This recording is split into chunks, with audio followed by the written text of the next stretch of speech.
And we are back with another episode of On the DELO. Thank you for listening. I appreciate all of you. If you get a chance, please subscribe to the podcast. Leave me a 5-star if you can. It helps create this momentum and this drive and love to know that you're listening and that you're appreciative. Doing my best here to just lay it all out as a human to human and just based on experiences and knowledge and things that I, love to talk about. That being said, the podcast will drive into other guests here pretty soon. I'm working on building my podcast studio as we speak, rebuilding it at the office, and we're getting close to done, about a month or so. So while I'll throw in these short ones here or there, we are going to have guests, and I'm going to keep these things limited to 20, 30 minutes and, just make them informative, enjoyable, and entertaining for you. So follow me on Instagram at I am the DeLo, and check out my website at I am the DeLo. That being said, I want to talk about living in the moment. And, in the moment is the name of this podcast. So many times I think that, we are always raring to go to get to the next thing. And, a lot of times now that I'm getting older, on the short side of 50, I'm always thinking, how much more time do I have? And yeah, it sounds a little depressing, a little scary, but is it? In the same vein, all the stuff that I've learned now and all the skills that I have and all the passion and love that I've been able to build up over the years, like to be in this position now is one of the greatest gifts, to be here and to be healthy and to be focused and to be driven.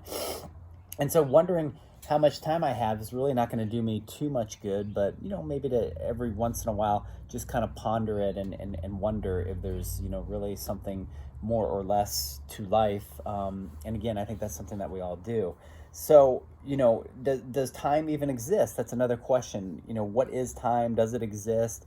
Why do we go through this measure of sunrise, sunset? We go through our daily, gathering of, oh my God, I got to get this done. I have schedules, I have calendars, I have all this stuff. And I think it's good. I think it's good to have some sort of a, organized lifestyle. I'm sure in many different ways from when humans first started, you had to have something that revolved around surviving. And for us in this day and age, surviving is, going to work. It's, providing food, it's giving love, it's finding love, it's having love for our family, it's all of those things. So while it may look different, I don't think much has changed since the existence of humans. We've all had this human nature to do stuff. It's ever changing and evolving into different things.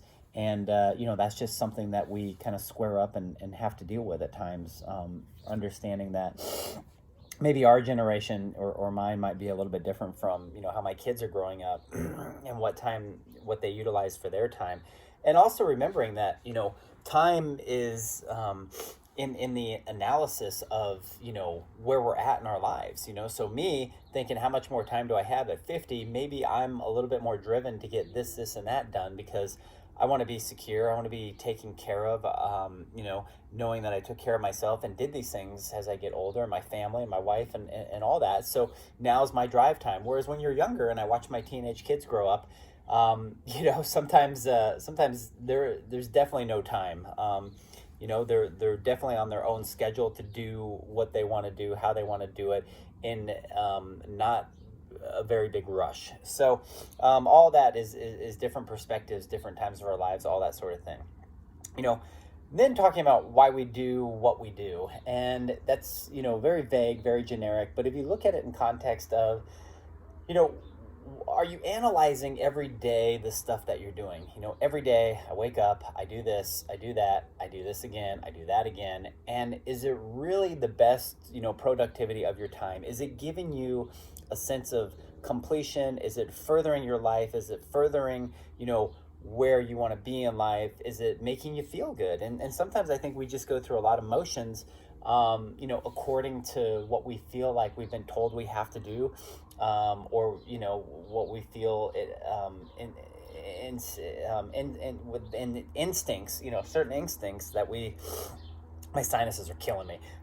Anyways, with certain instincts, we kind of look at it and we're like, well, I have to do this, or this won't happen or that won't happen. And we get in these, we get in these routines and these, cyclical areas of our life where we end up doing the same shit all the time that may not get us somewhere. And so sometimes it's step back and really ask the question, why am I doing what I am doing? Why do I keep doing the same stuff, having the same results, doing the, wondering why, at times I'm not happy about that process, and I've had to adjust and clean that up in many ways myself. So read you a little snippet here. This was interesting to me. It's called The Power of Being. Western culture is hell-bent on doing. We get things done, but lose our soul in the process. Other cultures are more established in being. They live in the moment. Hear that? They live in the moment.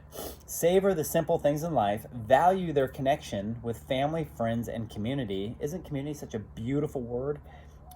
If you would like to master the art of being, study or spend time with people in the South Seas. Cultures like Hawaii, Bali, Fiji, or any equatorial culture. Hopefully I said that right.